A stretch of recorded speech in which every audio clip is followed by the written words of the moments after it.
अच्छा जी, अस्सलाम वालेकुम एवरीवन। अच्छा जी, first of all my introduction. मेरा नाम शहीर मिर्ज़ा है और मैं as a tax and corporate consultant from last 10 years practice कर रहा हूँ। मेरी अपनी टैक्स फर्म है by the name of S M associates, जिसमें हम return filing, corporate restructuring, company formation, book keeping, auditing services, litigation services, tax litigation services, chamber of commerce, IPO services, range of services है जो हम provide कर रहे हैं different clients को। तो as far as my academic background is concern, I have done BCom, I have done public finance accountancy, I have done LLB, and I have also acquired ITP license from FBR. I'm a licensed tax practitioner as well. और जहाँ तक training की बात है, so from last 2 years I am associated with this institute. और मेरे ख्याल में आप लोग का जो बैच है वो कोई ऑलमोस्ट 15th या 16th बैच होगा, जिसे मैं ट्रेन कर रहा हूँ इंशाल्लाह यहाँ पे। तो एंटायर कोर्स जो होगा वो स्टार्ट टिल एंड वो मैंने ही आपको ट्रेन करवाना है। और चाहे वो इनकम टैक्स हो, चाहे वो सेल्स टैक्स हो, चाहे वो कॉर्पोरेट साइड हो, चाहे वो बेसिक अकाउंटिंग हो, चाहे वो ट्रेडमार्क हो, वो सारी चीज़ें जो है मैंने ही आपको करवानी है। ठीक है जी। आज का मकसद बेसिकली क्या है? अच्छा, तो सर बेसिकली आज जो हमारा ऑब्जेक्टिव है दैट इज ओरिएंटेशन। ओरिएंटेशन में क्या बताना चाहिए आपको? सिर्फ ये बताना है कि इस 4 महीने में आपने क्या करना है। तो मेरी आप सबसे गुजारिश है, जो ऑनलाइन पार्टिसिपेंट्स भी हैं और बाकी यहाँ पर भी जो लोग बैठे हैं, अगर तो जो मैं आपको बात बता रहा हूँ उससे कोई रेलेवेंट क्वेश्चन हो तो please ask, feel free to ask. लेकिन अगर कोई इरेलीवेंट क्वेश्चन है जो आप समझते हैं कि एक जेनेरिक क्वेश्चन है, तो उसे आप लिख लें। जब मैं ओरिएंटेशन कंप्लीट कर लूंगा तो आफ्टर दैट मैं कंप्लीट आपको एक मौका दूंगा, चाहे आपका किसी भी किस्म का इंडस्ट्री से रिलेटेड, प्रैक्टिस से रिलेटेड कोई भी क्वेश्चन है आपका इस कोर्स से रिलेटेड, उसको मैं एड्रेस कर दूंगा वन बाय वन, ताकि हम एक रिदम में चलते ना आगे और हम इसको जो है ऑन टाइम क्लोज कर दें। ठीक है जी। अच्छा जी, अब sir basically ICT institute of corporate and taxation 2021-2022 में फॉर्म हुआ था। और we started with just online trainings. और आज करते करते अल्हम्दुलिल्लाह हम पाकिस्तान के 3 मेजर सिटीज़ में हैं: इस्लामाबाद, लाहौर एंड कराची। ठीक है जी, वहाँ पे फिजिकली प्रेजेंट है कि हमारे तीनों कैंपसेस वहाँ पर रन हो रहे हैं। अब आईसीटी बेसिकली कौन कौन से कोर्सेज करवा रहा है अदर देन टैक्स? चले, मैं तो सिर्फ पाकिस्तान टैक्सेशन की बात कर रहा हूँ और आप सब इसी में एनरोल्ड हैं। लेकिन आईसीटी पाकिस्तान के अलावा यूएसए टैक्सेशन, यूके टैक्सेशन, सऊदीया taxation, UAE taxation, Canadian taxation में भी ट्रेनिंग्स करवा रहे हैं। ठीक है जी। और वो सारी practical and hands on trainings हैं। और एक बात ये भी आपको बताता चलूँ कि ट्रेनिंग वही बंदा करवा रहा है जो उसको प्रैक्टिस कर रहा है। मैं यहाँ पे आपके सामने इसीलिए खड़ा हूँ क्योंकि मैं खुद प्रैक्टिस कर रहा हूँ। अगर कोई बंदा यूएई की ट्रेनिंग करवा रहा है इस आईसीटी में, सर वो यूएई में इट्स सेल्फ प्रेजेंट है, वो फैजान साहब है, उनकी अपनी ऑडिट ऑडिट फर्म है यूएई में, दुबई में उनकी रजिस्टर्ड है। और उन्हीं की एक फर्म सऊदीया में रजिस्टर्ड है जो वहीं से वो उसकी ट्रेनिंग करवा रहे हैं। तो बताने का मकसद सिर्फ ये है कि यहाँ पर जो लोग आपको ट्रेनिंग्स प्रोवाइड कर रहे हैं वो लोग नहीं हैं जो सिर्फ पढ़ना पढ़ाना जानते हैं। वो लोग हैं जो डेली बेसिस के ऊपर इन चीज़ों को प्रैक्टिकली परफॉर्म कर रहे हैं और क्लाइंट्स के लिए ये काम करके दे रहे हैं। ठीक है जी। ये जी हमारे सीईओ, चीफ एग्जीक्यूटिव ऑफिसर बशारत साहब, फाउंडर कह लीजिए आप, जो इस इंस्टीट्यूट के फाउंडर हैं जी। और इन्हीं की वजह से जो है वो आज हम 3 शहरों में बैठे हुए हैं और तीनों सिटीज के अंदर फुल फ्लेजेड तरीके से जो है ट्रेनिंग्स हो रही है। ठीक है जी। अच्छा, अब ये मैं आपको लोकेशंस की बात बता चुका हूँ। कोर्सेज में जी इस वक्त हमारे पास ये कोर्सेज हैं जी।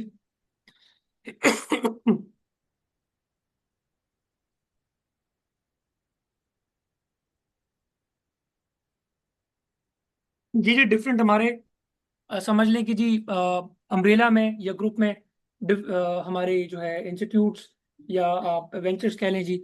आईसीटी आपके सामने जी, आईडीटी एक डिजिटल ट्रेनिंग्स के लिए है। बशारत अली इनको जी, ये लॉ फर्म है जी, बशारत साहब की सीईओ की। और जो ये ट्रूसिन्वा है, बेसिकली ये हमारी यूएस में एक कंपनी है जिसमें हम एलएलसी फॉर्मेशन और टैक्स सर्विसेज प्रोवाइड करते हैं। और ये मॉडर्न इंस्टीट्यूट है, ये बेसिकली टेक्निकल ट्रेनिंग्स के लिए, जैसे नेफ्टेक आपने सुना हो, वहाँ पे टेक्निकल ट्रेनिंग्स होती हैं। तो उसके साथ भी हमारा एफिलिएशन का एक प्रोग्राम चल रहा है, जो कि इंशाल्लाह ताला very soon we will be affiliated with NAVTTC as well.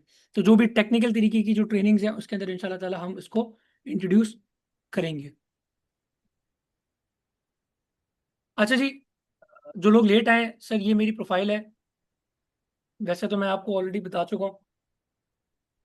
अगर आप कंप्लीट और देखना चाह रहे हैं तो आप मुझे लिंक्डइन पे भी सर्च कर लेंगे, तो वहाँ पे आपको अंदाज़ा हो जाएगा जी, काम के हवाले से और डिफरेंट चीज़ों के हवाले से। आज है जी मेन बात जिसके लिए आज हम यहाँ पर हैं। देखिए जी, कोर्स ड्यूरेशन कितना है जी? 4 मंथ्स, 4 महीने का कोर्स है। और 4 चीजों में डिवाइड है। Number 1, business registration. अगर कोई बंदा पाकिस्तान में बिजनेस स्टार्ट करना चाहता है तो उसके पास क्या ऑप्शंस अवेलेबल है कि वो अपना बिजनेस रजिस्टर करे। जैसे फॉर एग्जाम्पल मैं बात करता हूँ जी सोल प्रोप्राइटर की, बात करता हूँ जी पार्टनरशिप की, बात करता हूँ जी कंपनी की। तो अब अगर कोई क्लाइंट आपके पास आता है और वो आपको कहता है कि जी मुझे बिजनेस रजिस्टर करना है, तो आप इन तीनों में से उनको कौन से लीगल एंटिटी जो है वो आप रिकमेंड करेंगे या सजेस्ट करेंगे? और अगर कर भी देते हैं तो आप उसको एग्जीक्यूट कैसे करेंगे? आपने उनको वो बिजनेस रजिस्टर करवाना कैसे है? और वो जो आप लीगल एंटिटी फॉर्म करके दे रहे हैं उसके बेनिफिट्स या नुकसान क्या हैं? ये बातें हमें इस बिजनेस रजिस्ट्रेशन के पार्ट में देखनी है कि how to register a business, selection of legal entity. और सिलेक्शन जारी बात है किसी बेसिस पे करेंगे। वो बेसिस क्या होगी हमारे पास? Disadvantages and advantages. कि अगर मैं पीवीटी करूंगा तो क्यों करूंगा, उसका एडवांटेज क्या है, डिसएडवांटेज क्या है। सोल प्रोप्राइटर करूंगा तो क्यों करूंगा, एओपी करूंगा तो क्यों करूंगा। तो उस क्यों का जवाब ढूंढने के लिए हमें ये पूरा कोर्स जो है वो, जो ये वाला पार्ट है कॉर्पोरेट वाला पार्ट, ये हमें देखना पड़ेगा। अब इसमें लोगों का ये डाउट होता है कि जी हम सिर्फ इसको पढ़ेंगे कि जी इसमें होता क्या है। हम सिर्फ पढ़ेंगे नहीं। मैं अगर सोल प्रोप्राइटर की बात कर रहा हूं तो मैं आपको यहाँ पे रियल टाइम पे रजिस्टर करके दिखाऊंगा कि एनटीएन कैसे बनेगा, एफबीआर के साथ रजिस्ट्रेशन कैसे होगी।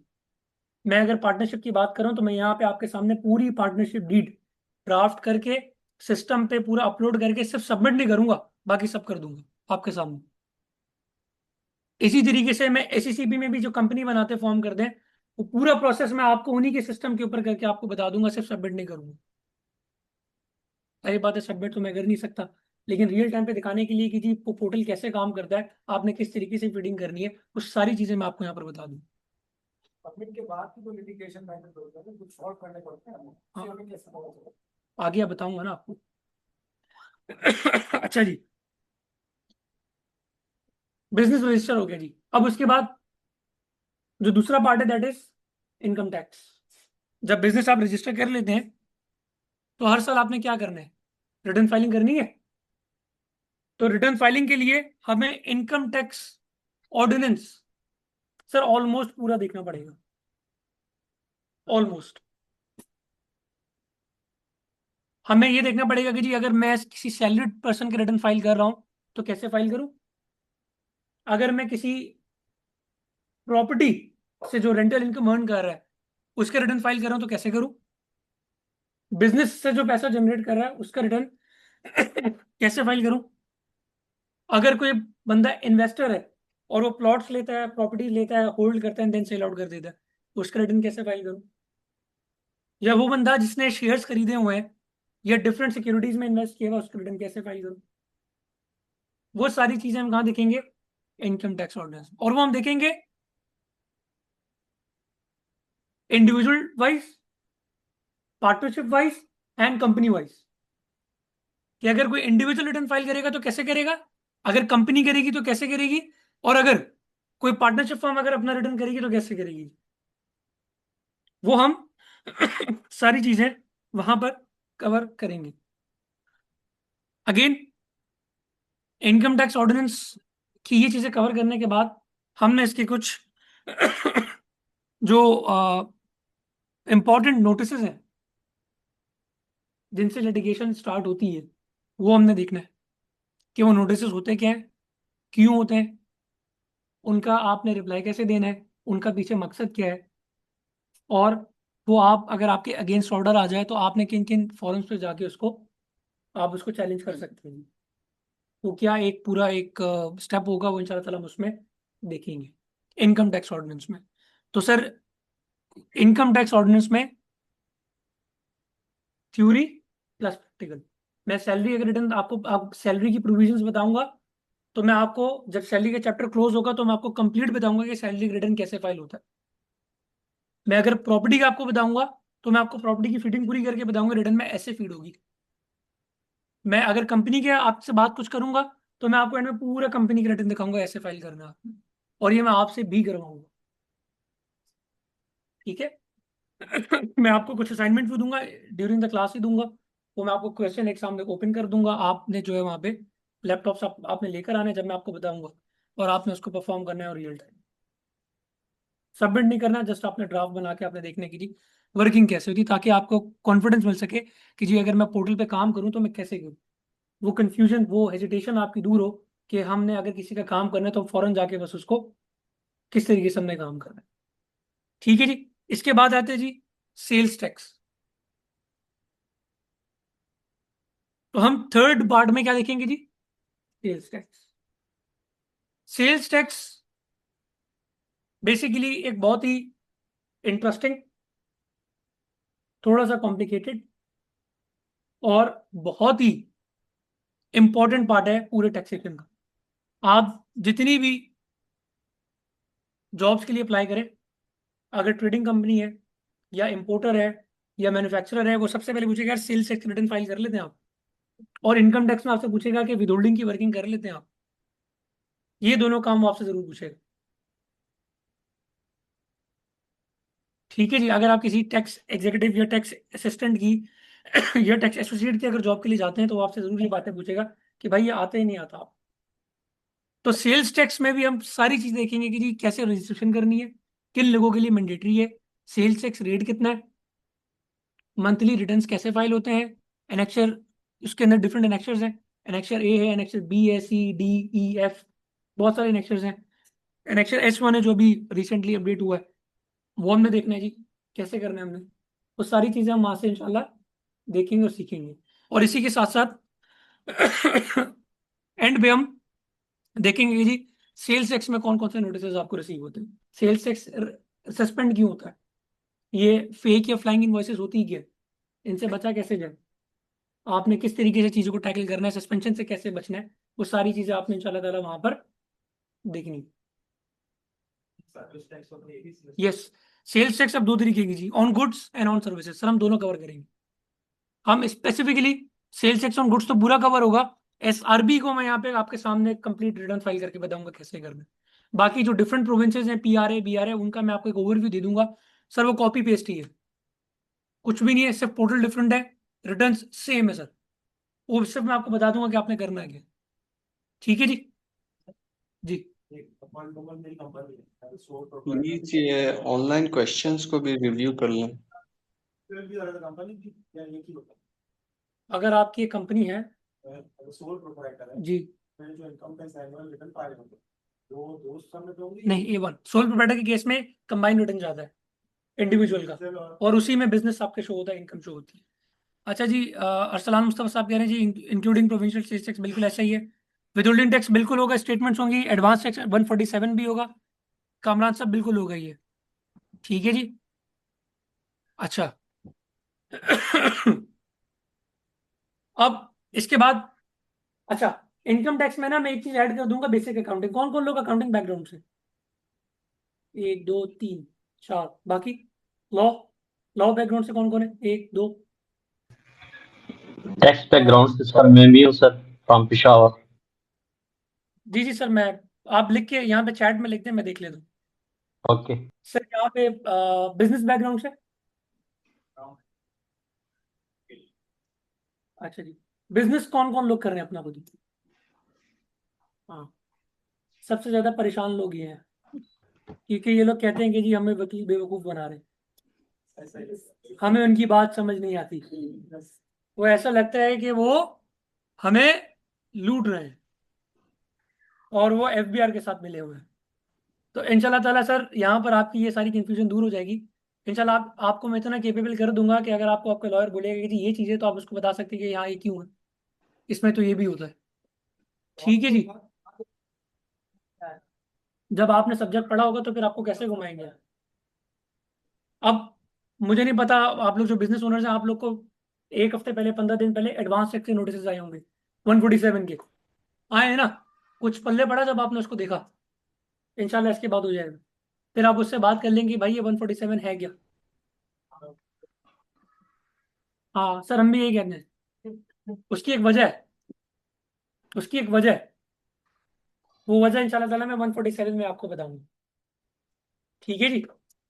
तो इसी तरीके से बहुत सारे नोटिस ऐसे हैं जो होते तो इतने इंपॉर्टेंट नहीं है, लेकिन जो है ना, टैक्स पर इतना परेशान हो जाता है कि एक मेरा क्लाइंट था, उसको नोटिस आया, वो बंदा सर हॉस्पिटल पहुंच गया, उसको जो है उसका जो पे करिए, क्योंकि नोटिस के ऊपर लिखा हुआ था कि जी इनको जो इतनी लाइबिलिटी पे करनी है।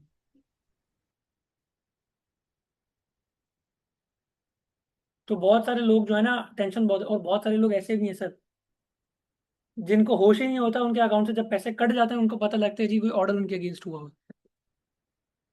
तो हमने ना वो वाला बंदा बनना है ना ये वाला, हमें थोड़ा सा विजिलेंट रहना है और अपने मामला को देखना है कि किस तरीके से हम उनको टैकल कर सकते हैं। मैं बिजनेस वालों से ये तो नहीं उम्मीद कर रहा कि वो अपना रिटर्न खुद ही फाइल कर लें, लेकिन मैं ये उम्मीद जरूर करूंगा कि आप लोग को इतना पता हो कि कोई बंदा आपको ये ना कह सके कि जी आपको पता नहीं, आप छोड़ दें, हम खुद देख लेंगे। तो बिजनेस वालों का जितना भी माइंडसेट है वो यही होता है कि मेजोरिटी जितने भी बैचेस में कर, सर हमें खुद नहीं करना, हमारे पास इतना टाइम ही नहीं है, हम ऑपरेशंस में इतना बिजी हैं, हमें सिर्फ ये समझना है कि ये हो क्यों रहा है। वो अंडरस्टैंडिंग बिजनेस वालों के लिए बहुत जरूरी है। अच्छा जी। अब, अच्छा जी ठीक है, मिस काफी है जी, ACCA law, ACCA background, law, accounting, accounts and tax, accounting, law, accounting. Rashid sahab बिल्कुल प्रैक्टिस होगी सर, पहले लेक्चर डिलीवर होगा फिर प्रैक्टिस होगी।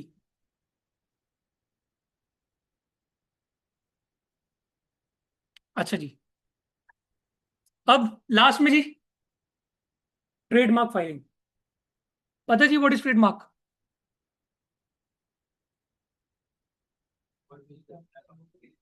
आपने कोई बिजनेस स्टार्ट किया है, आपका बिजनेस नेम कोई कॉपी ना करे, तो क्या करते हैं आप?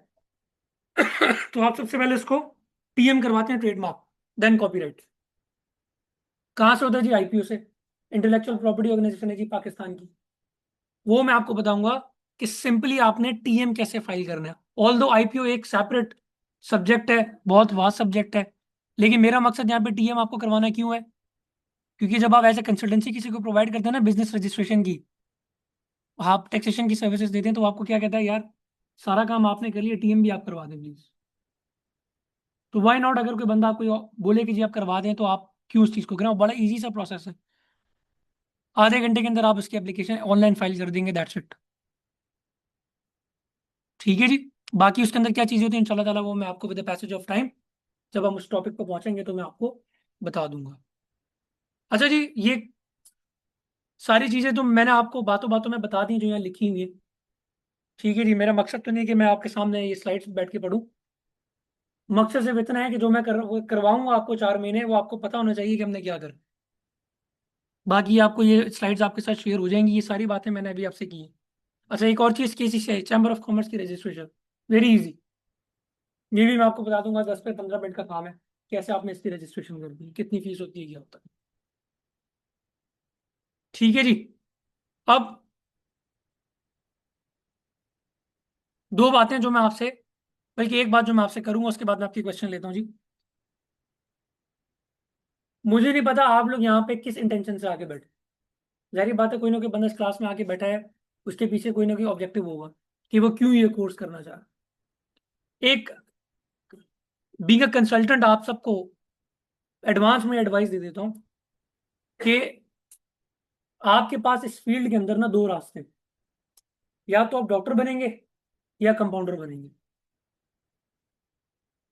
अब सेलेक्ट आपने खुद करना है।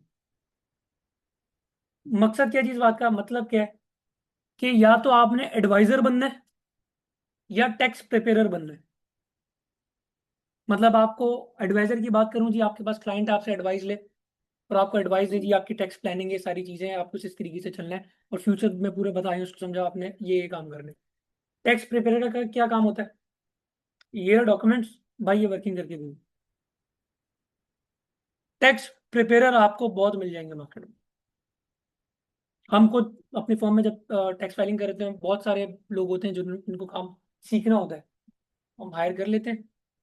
वो उन उनसे हमें ये एक्सपेक्टेशंस नहीं होती, ना हम चाहते हैं कि हमसे पूछें कि ये क्या है। वी जस्ट वांट कि हम उनको डॉक्यूमेंट एक फाइल दें, समझाएं ये चीज, यार ये प्लीज करके ला दो। तो अब ये आपने करना है कि आप इस कोर्स के बाद एडवाइजर बनना चाह रहे हैं या कंप्यूटर के आगे पूरे दिन बैठे रहने चाह रहे हैं। It's up to you. मैं ये नहीं कह रहा कि जी, यस एग्जैक्टली एग्जैक्टली। हमने भी जब स्टार्ट किया तो ऐसे ही था, हम भी पीसी के आगे बैठे रहते थे पूरे दिन, वर्किंग की है तो काम यहाँ तक पहुंचे। लेकिन कभी भी उस वर्किंग पे आप स्टिक ऑन नहीं रहिएगा। कोशिश ये होगी जी हम एडवाइजरी रोल पर जाए। आप टैक्स प्लानिंग करके देंगे ना, मैं आपको बताऊंगा, चाहे कहीं भी किसी कंपनी में भी काम कर रहे हो, ऑटोमेटिकली आप हाईलाइट हो जाएंगे। या अगर आप किसी कंपनी में आपको बोले यार ये स्टेटमेंट फाइल कर दो, या वो बंदा हाईलाइट होगा जो बंदा बोले जी मैं, आप ये कंपनी के अंदर ये सिनेरियो है और इस दफा टैक्स अवॉइड करने के लिए, नॉट डिबेट, टैक्स अवॉइड करने के लिए हम ये स्ट्रैटेजी ले सकते हैं, ये मेरा प्लान है आपके सामने। तो आपने इस कोर्स में, ड्यूरिंग द कोर्स या आफ्टर कोर्स, आपने इसको एक एडवाइजर की तरह से सोचना है कि अगर मैं कोई आपको प्रोविजन बताऊं, और मैं आपको साथ साथ बताऊंगा कि क्लाइंट आते हैं वो इसके बारे में पूछते हैं, तो उस पर आपको क्या एडवाइस देनी चाहिए।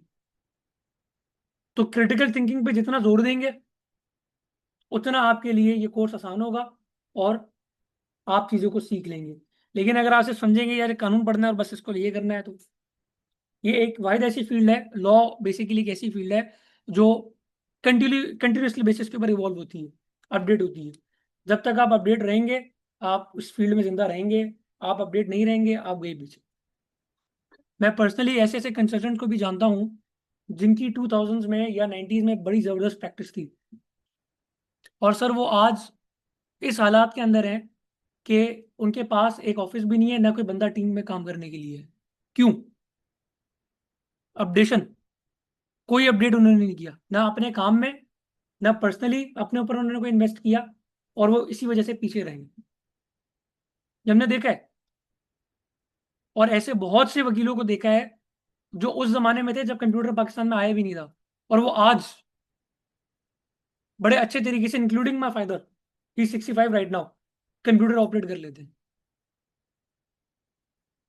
और मेरे फादर मुझे खुद बताते हैं कि जी 90s 80s के अंदर जो है फर्स्ट टाइम जो वो वहाँ पे ग्रुप डायरेक्टर थे किसी कंपनी में, तो वो वहाँ पर फर्स्ट टाइम कंप्यूटर आया था, तो उन लोगों ने सबने ट्रेनिंग्स ली थी और वो चीज़ आगे चली। और मैं इन्हीं के, अपने फादर के साथ के ऐसे लोगों को जानता हूँ जिन्होंने आज नहीं सीखा, अपडेट नहीं रहे चीज़ों से। मैं अभी जो एग्जाम्पल आपको बताई है वो ऐसे ही है। और वो अल्टीमेटली क्या कर दे, वो फिर काम आउटसोर्स कर दे। काम होता है उनके पास, लेकिन वो फिर डिफरेंट लोगों को जो है काम आउटसोर्स कर देते हैं, टीम बिल्डअप नहीं कर पाते। तो बेहतर यही है कि आप सबको मशवरा ये है, काम पर फोकस करें, बिल्कुल करें, लेकिन एक ही चीज के ऊपर स्टिक न रहें। टैक्स एक ऐसी फील्ड है, ये एक बहुत बड़ा समंदर है। कोई बंदा कहता है मैं सिर्फ इनकम टैक्स में करूंगा, बिस्मिल्लाह। सेल्स टैक्स में करूंगा, सेल्स टैक्स में कर लें। कोई कहता है मैं लिटिगेशन का एक्सपर्ट बनूंगा, कर लें आप। तो बहुत सारे एंगल्स हैं टैक्स के अंदर। कोई कहता है जी मैं इंटरनेशनल टैक्सेशन पे काम करूंगा, कर ले सर, नो प्रॉब्लम। तो टैक्स जो है ना बेसिकली नजर तो सामने से बाहर एक ही आ रहा है आपको, लेकिन जब इसकी ब्रांचेस आप देखेंगे तो इतनी सारी हैं कि आप बोलेंगे कि मैं यहाँ पे भी प्रैक्टिस कर सकता हूँ, मैं यहाँ भी कर सकता हूँ, मैं यहाँ भी कर सकता हूँ। ठीक है जी। तो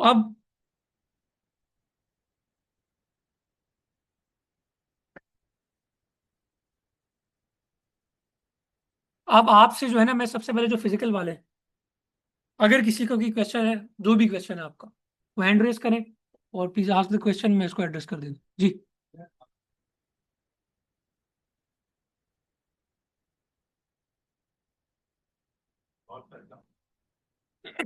देखिए, जो सोल प्रोप्राइटरशिप पे बिजनेस होता है ना, उसकी कोई ना लीगल फुटिंग्स नहीं है, कोई लेजिस्लेशन नहीं है उसके पीछे। मैं अगर बात करूं कंपनी की तो उसके पीछे कंपनीज एक्ट 2017 है। मैं पार्टनरशिप की बात करूं तो पार्टनरशिप एक्ट 1932 है। जब मैं बात करता हूँ ना प्रोप्राइटरशिप की, सर कोई कानून ही नहीं है, कानून साजी ही नहीं है कोई। इसका मतलब क्या हुआ कि सोल प्रोप्राइटरशिप पे जो बंदा जब भी बिजनेस स्टार्ट करेगा तो सर उसको अल्टीमेटली वो ना मर्ज कर सकता है, ना ट्रांसफर कर सकता है। उसको उसको अल्टीमेटली बंद करके वो जिस बंदे ने काम करना है वो अपने नए नाम से वो काम स्टार्ट करेगा।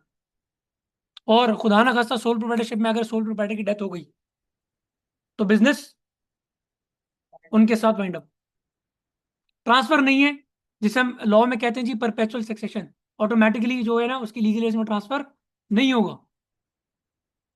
क्या होगा जी, उसके जो एसेट्स होंगे वो तो सारी बात है उनके लीगल एज को मिल जाएंगे, लेकिन बिजनेस उनके लीगल एज को अपने नाम से दोबारा से रजिस्टर करवा के काम स्टार्ट करना पड़ेगा अपने वेंडर्स के पास। इसी तरीके से आपने देखा होगा कि बैंक्स भी सोल प्रोप्राइटर के अकाउंट ट्रांसफर नहीं करते, कंपनी के अकाउंट ट्रांसफर हो जाता है।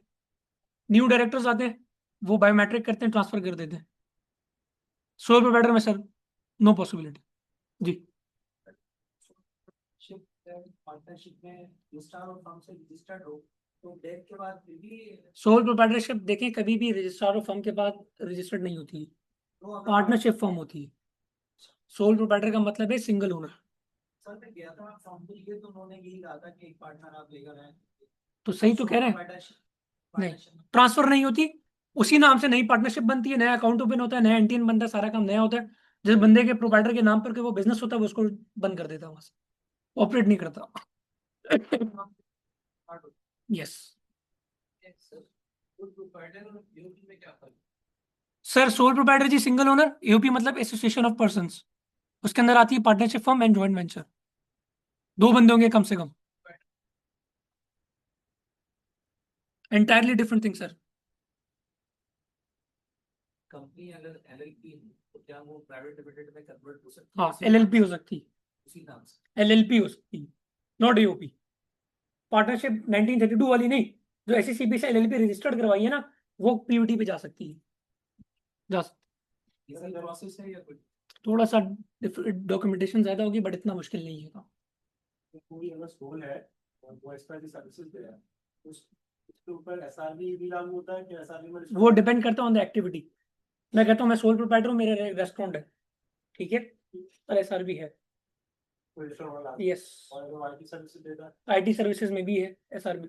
अब वो डिपेंड करता है कहाँ दे रहा है, डोमेस्टिक दे रहा है, एक्सपोर्ट कर रहा है। नहीं और सर्विसेज प्रोवाइड करे जा रहा है। अब मैं आपको पाकिस्तान का एक मसला बता दूं, मसला क्या बता देता हूँ। ये एक बेसिकली प्रैक्टिस रही है डिफरेंट बिजनेसमैन की या कम्युनिटी की, जब तक नोटिस नहीं आता ना वो तब तक रजिस्टर नहीं होता है। सही जी, जब तक नोटिस रिसीव नहीं होगा कोई भी रजिस्ट्रेशन के लिए नहीं जाएगा। जब नोटिस आएगा तब वो भागेंगे। ऐसे बहुत से बिजनेस हैं जिनको 6-6 साल हो गए काम करते हुए, आज मिल रहा है नोटिस, वो आज से जाके रजिस्टर करवा लेंगे। लेकिन बाय लॉ हमें वो सारी चीजें देखनी है कि जी आप from the very first day किन किन रेगुलेटरी अथॉरिटी के साथ आपने रजिस्टर्ड होना है। क्योंकि हमारे यहाँ पे जो लोग जो चलते हैं वो कहते हैं यार मेरे ये सेम बिजनेस दूसरा बंदा कर रहा है, वो तो नहीं कर रहा, आप मुझे क्यों करवा रहे हैं। उसे हम आपको ये बात बोलेंगे। तो आपने क्या करना है, जो मैंडेटरी चीज है ना, आपने जो मिनिमम रिक्वायरमेंट है आपने वो आपने उसको पूरी करके दे देनी है यार, ठीक है। नोटिस आप कराया तो आपने फिर रजिस्ट्रेशन करवानी ही करवानी। नोटिस के केस में कोई पेनल्टी चार्ज होती है? कर सकते हैं, वो पहले आपको कहते हैं कि जी आप वॉलंटरी रजिस्ट्रेशन करवा लें, आप टैक्सेबल सर्विसेज दे रहे हैं। और अगर थोड़ा सा और अगर कमिश्नर साहब बहुत अच्छे हुए तो आपको ऑडिट भी ओपन कर सकते हैं, पिछले सालों के सारे डाटा ले। अगर वाकई में बहुत अच्छा हुआ तो छोड़ देगा, बोलेगा चले आगे चलेंगे। लेकिन अगर किसी ने पुरानी कहानी खुलनी हुई तो वो सब आपको पूरा अपना होमवर्क करके बैठेंगे, बताएंगे जी आप इस डेट से आपने बिजनेस स्टार्ट किया था, आपने रजिस्ट्रेशन नहीं करवाई है, आज आपने करवाई है, पिछले सालों का टैक्स कौन पे करे। ठीक है जी, तो ये काम भी होता है।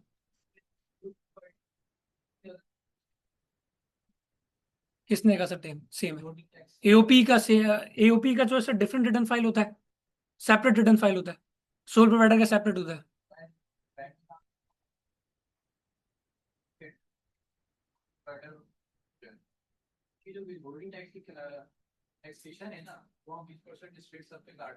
वो तो 20% प्रॉफिट की बात कर रहे हैं सर, सबके लिए सेम है वो तो। कितने पार्टनरशिप है? कंपनी के लिए, कंपनी के लिए वो बिल्कुल मैं समझ गया, वो सेक्शन 151 है इनकम टैक्स का, वो टैक्स रिलेटेड कहानी है सर। वो वहां पे उन्होंने बताया हुआ जी अगर कंपनी को आप प्रॉफिट पे करेंगे तो इतना टैक्स होगा। इसी तरीके से मैं अगर बात करूं सोल प्रोप्राइटरशिप पे, तो उसमें टैक्स कम है, मतलब up to 6 lakh rupees there is no tax. लेकिन अगर वही कंपनी 6 लाख रुपए कमाएगी तो साल का सर 29% टैक्स पे करेगी। तो वही मैंने आपको बताया ना स्टार्टिंग में कि जब हम कोई बिजनेस रजिस्टर करने के लिए जाएंगे तो हमने देखना है कि इसके क्या एडवांटेजेस हैं, इसके क्या डिसएडवांटेजेस हैं, कहाँ कंप्लाइंस ज्यादा है, कहाँ कम है, ये सब आपको वहां पता लगेगा इंशाल्लाह। देखिए जी ये तो सारी चीजें ना आपको प्रोपोर्शनेट करनी पड़ेंगी। देखिए टैक्स फाइल करने का जो बेसिस है ना दैट इज बुक कीपिंग। अगर किसी के पास रिकॉर्ड नहीं है, वो प्रॉपर रिकॉर्ड मेंटेन नहीं करता, तो ये बात मैं आपको तजर्बे से बता रहा हूँ, इन द लॉन्ग रन घाटे में। आप अगर आपका कंस्ट्रक्शन मटेरियल का आप कह रहे हैं बिजनेस है, जारी बात आप सर्विसेज भी देंगे, आप मटेरियल भी सेल आउट करेंगे, तो सर ये दोनों चीजें आप जो करेंगे, आपने एक्सप्लिसिटली इस चीज को कैटेगोरिकली मेंशन करना है ना अपने इनवॉइसेस के ऊपर, और अपने सिस्टम में उसको आपने जो है लाइक वाइज आपने रिकॉर्ड कर लेने हैं। ये सर्विसेज हैं, ये गुड्स पे मैंने किए, गुड्स पे आपका 18% चार्ज हो जाता होगा, सर्विसेज पे आप एसआरबी ले लेते होंगे 15%, दैट्स इट। वो दोनों चीजें बाइफरकेट हो गई, लेकिन क्या है इस चीज को आप कैसे बताएंगे जी, वो कैसे बताएंगे जी, रिकॉर्ड कीपिंग से बताएंगे, बुक कीपिंग से।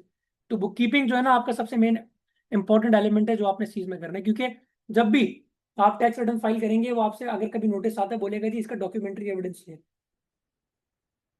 और डॉक्यूमेंट्री एविडेंस क्या होगा? आपके बुक्स ऑफ अकाउंट्स, आपकी इनवॉइसेस, आपके लेजर्स, आपका ट्रायल बैलेंस, आपकी फाइनेंशियल स्टेटमेंट्स, आपके बैंक स्टेटमेंट्स, आपकी बैंक रिकंसिलिएशंस।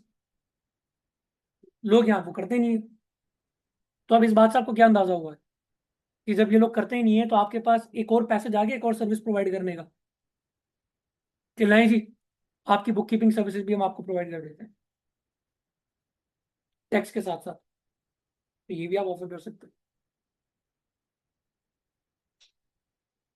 हाँ जी, और की क्वेश्चन? अगर किसी का कोई अकाउंट का बैकग्राउंड ही नहीं है, हम्म, बिल्कुल भी नहीं है, जी तो इसके लिए ये है suitable? बिल्कुल है मैडम, मैंने इसलिए बताया कि बेसिक अकाउंटिंग मैंने इसमें रखी है। यहाँ पर हमारे इस ट्रेनिंग इंस्टीट्यूट में जो लॉ वाले बैठे हैं उन्होंने भी आई एम श्योर अकाउंटिंग कभी नहीं पढ़ी होगी, या अगर पढ़ी भी होगी तो बहुत बेसिक लेवल पे पढ़ी हुई है, भूल चुके होंगे। एक चीज और भी है सर, जिस तरह से आप लोग यूके और कनाडा की टैक्स जी। करवा, तो क्या इस सीटीए के बाद अगर हम वो कोर्स कर लेते हैं फिर वही तो रिकमेंडेड है। क्लाइंट्स पर हमें पाकिस्तान में बैठे बैठे हम उसके ऊपर कोई वर्किंग कर सकते हैं? बिल्कुल कर सकते हैं, मैं खुद यूएसए टैक्स में प्रैक्टिस भी करता हूँ यहीं से बैठ के। नहीं सर। जी, उसके लिए आपको देखिए यहाँ पे बहुत बड़ी बड़ी बीपीओ फर्म्स हैं। यूएसए में जो है ना वो देखें, ये डिफरेंट जिन जो डेवलप्ड नेशंस है, कंट्रीज हैं, वहाँ पर लेबर कॉस्ट हाई है। तो वो लोग क्या करते हैं, जो जितनी भी अकाउंटिंग फर्म्स होती है ना, मेजोरिटी वहाँ में जो मैंने देखा है वो अपने बैक ऑफिस जो है ना ये साउथ एशिया में ओपन कर लेती है। इंडिया में बहुत है, पाकिस्तान में है, यहाँ पर इन दो मेजर कंट्रीज के अंदर जो है इनके बैक ऑफिस हैं। उन बैक, ये आपने बीपीओ का नाम सुना हो, आपने माया टैक्स का अगर नाम सुना हो, तो ये ऐसी बहुत सारी फर्म्स हैं जो यूएस टैक्सेशन की सर्विसेज प्रोवाइड कर रही हैं। अगर आप वहाँ काम नहीं करना चाहते या अगर आप खुद काम करना चाह रहे हैं तो यहाँ पर हमारे ऐसे बहुत सारे लोग हैं जो ई कॉमर्स के बिजनेस से इन्वॉल्व है उसमें। और उसमें जो उनकी कंपनी किसी की यूके में ओपन है, किसी की यूएस में ओपन है, जाहिर बात है वो गोरों से बात करने में इतना कंफर्टेबल नहीं होते। वो कहते हैं हमें कोई ऐसा बंदा मिल जाए जो हम उससे अपनी लैंग्वेज में बात सके, उसको बात समझा सके और समझ सके। तो बिल्कुल आपके पास पैसेज है। तो अमेजोन में लोगों ने बहुत कंपनीज रजिस्टर करवाई हुई जो काम करें यूएस में करवाई हुई, आप उनको बिल्कुल रीच कर सकती हैं, नो प्रॉब्लम। बिल्कुल कर सकते हैं। अभी जनवरी से उसका सीजन स्टार्ट है यूएस टैक्सेशन का। जनवरी से लेके अप्रैल तक एक सेशन चलेगा, देन उसके बाद और सितंबर अगस्त के अंदर उनकी एक्सटेंशन होती है वहाँ तक। लेकिन आई वुड रिकमेंड कि सबसे पहले आप पाकिस्तान का टैक्सेशन सिस्टम सीख लें। जब आपको थोड़ा सा यहाँ की नॉलेज होगी ना, फिर आपको वो चीज़ वहाँ पे अप्लाई करना आसानी होगी। डायरेक्ट उधर चले जाएंगे, जाहिर बात है वो तो अपने बातें सुनी हुई नहीं है कभी, फॉर्म्स नहीं सुने हुए, उनके आपने चीज़ें देखी हुई नहीं है। तो आपके लिए जो है ना थोड़ा यहाँ पे क्या होगा कि जब आप यूएसए टैक्स को या यूके के टैक्स को पढ़ेंगे तो आपके पास कंपैरिजन के लिए एक चीज़ ऑल्सो पहले से अवेलेबल होगी कि वहाँ पे इंडिविजुअल का टैक्स ऐसा होता है तो यहाँ पे इसको ये कहते हैं, कि यहाँ पे इस चीज़ को ये कहते हैं तो वहाँ पे इसको ये कहते हैं। तो आप बहुत सारी चीज़ें जो है ना आपस में इसको मैच करके, और जब आप ये कोर्स कर लेंगे तो आप डिफरेंट कंट्रीज की टैक्सेशन को ज़्यादा अच्छे तरीके से अडॉप्ट कर लेंगे और जल्दी अडॉप्ट कर लेंगे। एफबीआर का पोर्टल चेंज होता रहता है, नए नए सिस्टम आते रहते हैं, अपडेशन कोई चीज नहीं, या वो खुद ही सीख जाएंगे। नहीं नहीं, वो तो सर मैं आपके सामने आपको बताऊंगा ना। ये जो आईआरएस का पोर्टल है ना बेसिकली, सर वो A to Z मैं आपको बता दूंगा कि आपने क्या करना है। तो उसमें अपडेट तो होती फिर आपको यहाँ आने का फायदा क्या हुआ? यूट्यूब तो भरी पड़ी हुई है सेक्शन से लीगल एजुकेशन की, इस हवाले से, टैक्स के हवाले से। थ्योरी सुननी है आपने, आप वहाँ सुन सकते हैं, नो प्रॉब्लम एट ऑल। मकसद यही है, कोर्स इसीलिए डिजाइन किया गया है कि वो जो एक प्रैक्टिकल चीज का जो एक इतना बड़ा वो जो समझ लें कि गैप था ना, उस गैप को फिलअप करना है। पता सब कुछ ही रिटर्न फाइल करना है कैसे भाई, वो चीज यहाँ सिखानी है। सॉरी, है।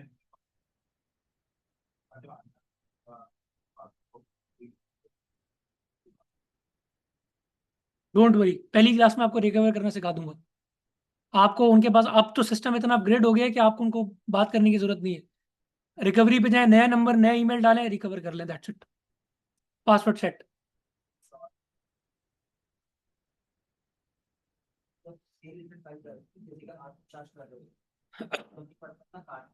कंपनी क्या कर रहे हैं? सर्विस का काम नहीं था। हाँ हाँ, सही है, तो हम सर्विस जो कर रहे होते हैं तो बकायदा हम सेल प्राइस चार्ज करते, सर्विस सेल करते वक्त रिटर्न फाइल कर देते, 20% डिस्काउंट करते, सही है। अब जब पार्टी क्लाइंट जो हमें पैसे दे रहा होता है वो 100% सेल प्राइस के साथ रहता हाँ है, लेकिन 20% वो विथहोल्ड नहीं करता। जी, तो अब जो हमें 20% जो हमें एक्स्ट्रा मिला है वो हमें जमा कराना होगा कमिश्नर को, या नहीं? सारी बात है, आपने किसी का 20% विदोल्ड कर लिया, वो आपकी लाइबिलिटी है सर। वो तो ये विदोल्डिंग के रूल्स हैं, वो आपने जमा करा दें। लेकिन उस पार्टी ने ना 20% विथहोल्ड नहीं किया, हमें 80% ही दिया, 100% तो आप 100% पूरा करवाएंगे। मिसाल के तौर पर आपने मुझे सर्विसेज दी, मैं विदोल्डिंग एजेंट था, मैंने 20% विदोल्डिंग नहीं की, मैंने 100% आपको दे दिया। सर अब आपकी जिम्मेदारी, वो जो SRB आपने कलेक्ट किया ना 100% पूरा, वो आपने पूरा जमा करवाना। ये नहीं कि आपने बोला कि भाई इसने तो 20% की, नहीं तो मेरी पॉकेट में चला जाएगा, मैं 80% जमा करूँ, नहीं। वो आपकी लाइबिलिटी आपने पूरा करवाना। और सर क्यों नहीं पकड़ सकता? कैसे? आप मुझे कंपनी का नाम दें, आपको अगले दिन नोटिस आ जाएगा। ठीक है जी।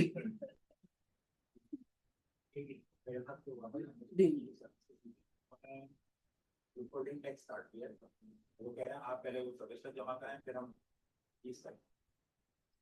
विद होल्डिंग टैक्स उन्होंने डिडक्ट कर लिया है, ठीक है। सर्विस टैक्स हाँ हाँ बड़ी कंपनी क्या होती है, वो आपको पे कर देते हैं, फिर आप उसको ऑनलाइन पे कर करो बेचारा। हाँ, उन्होंने भी हमें उसको पे नहीं किया, उन्होंने वो रोका, कह रहे वो आप पहले पे करें फिर हम उसको। कुछ कंपनीज को डर होता है ना कि हम इनको पूरी पेमेंट कर देंगे तो ये पेमेंट, टैक्स की पेमेंट नहीं करेंगे और ये पैसे खा के भाग जाएंगे, हैं? की बात है या तो अब ये तो डिपेंड करता है ना कि आपके रिलेशनशिप कैसे है बिजनेस कंपनी के साथ, सही है। That matters a lot. Reporting card है तो ओके, हाँ, जमा कराएं, वो तो मसला नहीं है, लेकिन ऐसा होता नहीं है नॉर्मली कि वो आपको बोले कि आप एडवांस में पैसे जमा करवा दें, ऐसे कैसे हो सकता है? नॉर्मली नहीं होता। सर पकड़े गए तो है, वो अब मैं आपको बताऊंगा ना, अभी मुझे एग्जैक्टली याद नहीं है। पकड़े गए तो है सर, इसका मतलब मुझे लग रहा है आप कर रहे हैं ये काम।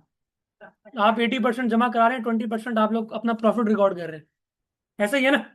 तो गलत काम कर रहे हैं। और फिर क्या करते हैं आप लोग, आप इसकी 20% की ट्रीटमेंट कैसे करते हैं आप सेल सेल इनवॉइस कम कर देते? हाँ, आप वहां लिख देते हैं GST विदाउट 20%। शाबाश, आप एक तो माशाल्लाह कह रहे हैं कि जी पैसे पूरे मिल गए, और आप गवर्नमेंट को बता रहे हैं कि जी पैसे कट गए। पार्टी ने काट लिए। अब जिस दिन स्क्रूटनी होगी ना, उस दिन उसको क्रॉस मैच कर लेंगे। सेक्टर कौन सा है, इंडस्ट्री क्या है? सर्विस कौन सी? एंटी मनी लॉन्ड्रिंग, हाँ जैसे कि बात आती होती है कि स्क्रीनिंग वगैरह सब करते होते हैं कस्टमर्स वगैरह। हाँ हाँ, खतरनाक काम है। अच्छा जी, लेकिन सर ये गलत काम है, गलत, ये टैक्स एवेजन है बेसिकली। टैक्स एवेजन का मतलब पता है? चोरी। ये ये भी है कि टैक्स इवेजन जो है वो इंटेंशनली हुआ है या गलती से हुआ है, उसके ऊपर पेनल्टी चोरी इंटेंशनली कैसे होती है सर, ओ अनइंटेंशनली कैसे होती है? हाँ, हो सकता है, देखा जाएगा वहां पे केस के फैक्ट्स क्या हैं। कौन डिसाइड करेगा? ये सारी बातें वो तो वो जब आप उनको वो आप नोटिस देगा एक्सक्यूज मी सर। आप, जी मैं दे रहा हूँ जवाब, वो आपको आंसर आपको आपको आंसर करना पड़ेगा। फिर वो देखेगा कि जी ये सेटिस्फैक्टरी रिस्पॉन्स है नहीं है, फिर उसके ऊपर वो आपकी डिफरेंट ओरल हियरिंग्स चलेंगी। फिर भी नहीं होता तो सर वो ऑर्डर पास कर देगा, फिर आपको डिफरेंट एपलेट फॉर्म्स के ऊपर उसको चैलेंज करना पड़ेगा। ठीक है जी। अच्छा जी, कुछ ऑनलाइन के क्वेश्चन है सर। फी के लिए आपको एक्सक्यूज मी कोऑर्डिनेटर सर। बताएगा कि आपकी फीस कितनी है, क्या है, वो सब आपको आपके कोऑर्डिनेटर बताएंगे जी। ठीक है जी। Sir excuse me sir. Hello जी जी सर, जी आप जी, मेरी आवाज आ रही है? अच्छा सर, बिल्कुल आ रही है I sir. Am Ijaz Ahmed from Peshawar sir. कैसे हैं सर, ठीक जी है? जी, अच्छा अल्हम्दुलिल्लाह। सर, मैं ये दो छोटे छोटे क्वेश्चन पूछना था कि सर ये after completion of this course क्या एक बंदा इस काबिल हो सकता है कि कोई वेंडर उसके पास आए और उसको कहे कि यार ये मेरे पूरे साल का वोचर्स हैं और मुझे इसकी बुक्स भी यानी मेंटेन करके दो, फाइनेंशियल स्टेटमेंट्स भी बना के दो और मेरा क्या कहते हैं रिटर्न शिटर्न वगैरह सारा कुछ ये, तो क्या इस कोर्स देखिए, की कंप्लीशन आफ्टर 4 मंथ इस बात की जो मैं वो आपको गारंटी देता हूँ मैं कि आप इसलिए रिटर्न पूछ रहा फाइल हूँ करना कि सीख लेंगे। वो मैं एजाज इसलिए साहब पूछ रहा हूँ, अगर सॉरी आप सर, कि हमारे कई एजाज साहब अगर आप जी मेरा मेरी कई बात दोस्त हैं। सुन लें, जी सर, जी सर। एजाज साहब अगर आप मेरी जरा बात सुन लें 2 मिनट के लिए, मैं आपका क्वेश्चन समझ गया हूँ। देखिए, ओके चार सर। महीने के बाद इस कोर्स के थ्रू आप रिटर्न फाइल करना तो सीख लेंगे। ठीक है। ठीक है। अरे सर, कौन सी ओनली रिटर्न फाइल? अच्छा, आपके आपके जहन में क्या चले, आपकी एक्सपेक्टेशंस के? सर वो तो होंगी ना, वो तो रिटर्न, सर वो ये तो सब मैं पहले बता चुका, बिल्कुल है सर। सर ने कहा कि जी इन्होंने मुझे पहले 4 पॉइंट्स बताए और आखिर में कह रहे हैं कि जैसे रिटर्न। नहीं, ऐसा नहीं है सर, जो आपसे कमिट कर रहे हैं ये मैं आपके सामने खड़ा हूँ। ठीक है जी। जी सर, बिल्कुल ऐसा ही है सर, ऐसा ही है सर। रिटर्न फाइलिंग का मतलब हाँ सिर्फ इनकम टैक्स रिटर्न फाइलिंग नहीं है, sales tax return filing, income tax return filing, SECP की एनुअल रिटर्न्स, एसईसीबी की फॉर्मेशन, ये सारी चीजें आप कर लेंगे। बट एजाज साहब ने एक चीज इंक्लूड की थी, preparation of financial statements. Financial statement समझने के लिए आपके पास फाइनेंशियल अकाउंटिंग की नॉलेज होना बहुत जरूरी है। फाइनेंशियल स्टेटमेंट्स का फॉर्मेट मैं आपको दे दूंगा, आपको समझा दूंगा, कुछ फॉर्मूले वाली कुछ शीट्स हैं वो मैं आपको समझा दूंगा। लेकिन फाइनेंशियल स्टेटमेंट्स को बनाना, international accounting standards, financial reporting standards को अप्लाई करना, वो इस कोर्स का पार्ट नहीं है ना, आप उसको डाइजेस्ट कर सकते हैं राइट नाउ। Right sir. हमारा इस अच्छा वक्त सर मकसद मेरी ये है कि आपके पास अगर कोई क्लाइंट आए तो आप उसके रिकॉर्ड्स को देखते हुए कुछ इतने अकाउंट्स बना के, कुछ ट्रेडिंग प्रॉफिट एंड लॉस बना के, कुछ डिफरेंट चीजें ठीक पंच है। करके आप उसका रिटर्न फाइल करते हैं। ठीक है सर। अच्छा, दूसरी एक छोटी सी गुजारिश ये है कि ये जो हमारे फिजिकली साथी बैठे हुए हैं ये कोई क्वेश्चन पूछते हैं तो सर हमें इनकी आवाज़ सही तरीके से नहीं मैं आती है। रिपीट कर देता हूँ सर, Mind- रिपीट कर देता नहीं नहीं, हूँ। ये जो हमारे दूसरे क्लास में फिजिकली साथी बैठे हुए हैं ना, तो ये कोई क्वेश्चन पूछते हैं तो इनकी आवाज़ हमें क्लियर एजाज नहीं साहब, मैं आती। यही तो अर्ज कर रहा हूँ कि उनका क्वेश्चन मैं रिपीट कर दूंगा खुद ही। अच्छा ओके सर। ठीक है सर। ठीक है जी। अच्छा जी, और क्या जी सर, जीएसटी क्या हम उन आइटम्स पर भी डिडक्ट कर सकते हैं जिनकी प्राइस में ऑलरेडी हम पे कर चुके होते हैं? थर्ड स्केड्यूल के आइटम के ऊपर दोबारा चार्ज करने की जरूरत नहीं है। आप ये एमआरपी रिटेल आइटम्स की बात करें, वो उन पे जरूरी नहीं है दोबारा करना, वो मैं आपको बताऊंगा इंशाल्लाह। तो सर एक क्वेश्चन है, जैसे हमारा जी, हमारे हमारे एम्प्लॉयज पर कोई विदहोल्डिंग करता है एंड वो पे नहीं करता है और हमें 147 की कंप्लाइंस करनी है, तो वो आपके MIS पर वो आ नहीं रहे होते उनकी विदहोल्डिंग, तो वो तो सर ऑलरेडी आप उनको नोटिस दें, आप उनको नोटिस दें कि भाई आप क्यों नहीं फाइल कर रहे हो हमारे ये टैक्सेस। चालान लें उनसे, सीपीआर ले। वो अगर नहीं करते तो सर आप उनकी कंप्लेन करें, एफटीओ में कंप्लेन करें कि ये नहीं कर रहे, वहां से डायरेक्शन लें आप उनके लिए। ठीक। थैंक अब यू। उनको बोलें कि जी हम आपको जो हम आपकी कंप्लेन करेंगे, आप क्यों नहीं ऑन टाइम कर रहे? 15 डेज का साइकिल होता है, उन्होंने पेमेंट करनी होती है।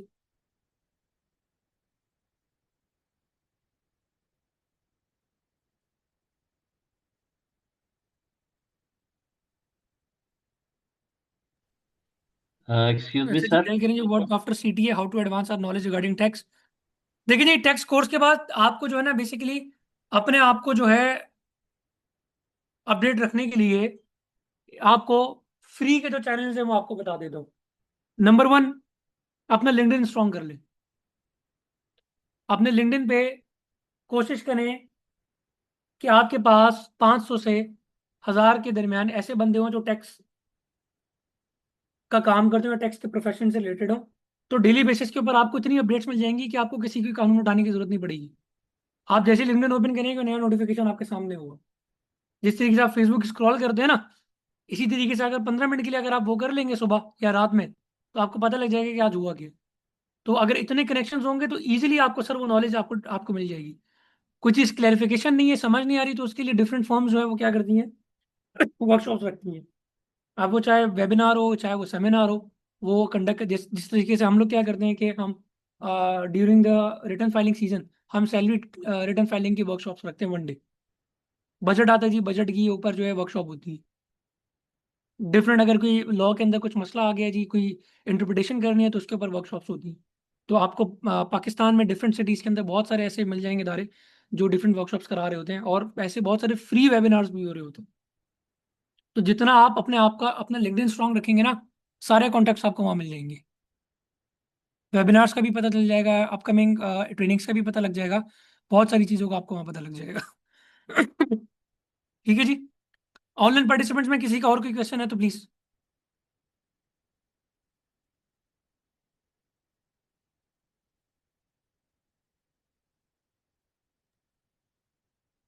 मेरे ख्याल में ऑनलाइन वालों का तो कोई क्वेश्चन नहीं है यहाँ पे। सर जी जी, सर, ये पूछ रहा था कि अब इंशाल्लाह नेक्स्ट क्लास नेक्स्ट मंडे को होगी ना? नेक्स्ट क्लास इंशाल्लाह नेक्स्ट मंडे को होगी। फर्दर आपको जो है ना कोऑर्डिनेटर्स आपको बता देंगे कि क्लासेस का क्या ठीक है। सिनेरियो होगा। ठीक है, वैसे होगी इसी ठीक टाइम है। पे 7 to 8:30, मैक्स 8:45 तक आपकी क्लास होगी तो इंशाल्लाह एवरी मतलब ये है कि मंडे एंड ट्यूसडे। कल तो क्लास नहीं हुई थी ना, आज पहली क्लास है? नहीं, कल नहीं है सर, कल नहीं हुई क्लास। नहीं नहीं, मतलब यस्टरडे की बात कर रहा हूँ। जी। कल तो नहीं हुई थी ना? अच्छा, ये कह रहे हैं जी आफ्टर सीटीए एडवांस लिटिगेशन कर सकते हैं? बिल्कुल कर सकते हैं जी। लिटिगेशन किन लोगों के लिए सूटेबल है जी? यस, लॉयर्स के लिए सबसे अच्छी एडवाइस मैं उनको दूंगा कि इस वक्त टैक्स लिटिगेंट्स बहुत कम है, और जो हैं भी तो वो इतना काम अभी इनको नहीं पता। पर्सनल तजर्बे से बता रहा हूँ, टैक्स लिटिगेशन जो है बेसिकली एक बहुत बड़ी फील्ड है, और जो लोग जिन लोगों को लिटिगेशन का तजर्बा है, सिविल की हुई है, क्रिमिनल की हुई है, उनके लिए ये काम करना मुश्किल काम नहीं है, जैसे उनको लॉ का पता हो। थोड़ी सी मेहनत है, और सर इसके अंदर फीस मार्जिन भी बहुत अच्छा है। मिसाल के तौर पर मुझे मेरे अगेंस्ट अगर एक नोटिस ऑर्डर हो गया, उस ऑर्डर में उन्होंने मुझसे एफबीआई ने डिमांड की है जी 50 लाख रुपए, तो सर 10% तो खड़े खड़े वकील आपसे फीस चार्ज कर लेगा मिनिमम इस केस की। और अगर और रिटर्न फाइलिंग करने के लिए जाएंगे तो सर जारी बात है, रिटर्न फाइलिंग के अंदर फिर डिफरेंट क्लाइंट्स होते हैं, कोई आपको 10 देता है, कोई आपको 15 देता है, कोई 50 देता है, कोई डिपेंड्स। लेकिन यहाँ पर लिटिगेशन में अगर आपके पास अच्छी प्रैक्टिस है और आप चीज़ों को समझते हैं तो सर आप बड़ा अच्छा इस चीज़ के अंदर अर्न कर सकते हैं। रेवेन्यू के हिसाब से अगर मैं बात करूँ तो लिटिगेशन साइड जो है वो ये इन वाले मामलात के अंदर जो है ना वो ज़्यादा फीजिबल है, एक टैक्स लिटिगेशन में और एक कस्टम्स लिटिगेशन के अंदर, दो चीज़ों में। क्योंकि दोनों चीज़ों में क्या इन्वॉल्व है, ऐसा वहाँ ड्यूटी बचानी है या टैक्स बचाना है। तो क्लाइंट कहता है कि जी अगर 50 लाख की डिमांड है, वकील साहब कह रहे हैं जी मैं 5 में काम कर दूंगा, तो कहता है चले मुझे 45 तो बचेंगे ना। तो लेकिन काम बहुत ज़रूरी है, उसके लिए आप प्रैक्टिस आपने की हो, आपको पता हो। लेकिन इतना मुश्किल नहीं है, मैं आपको बता दूं।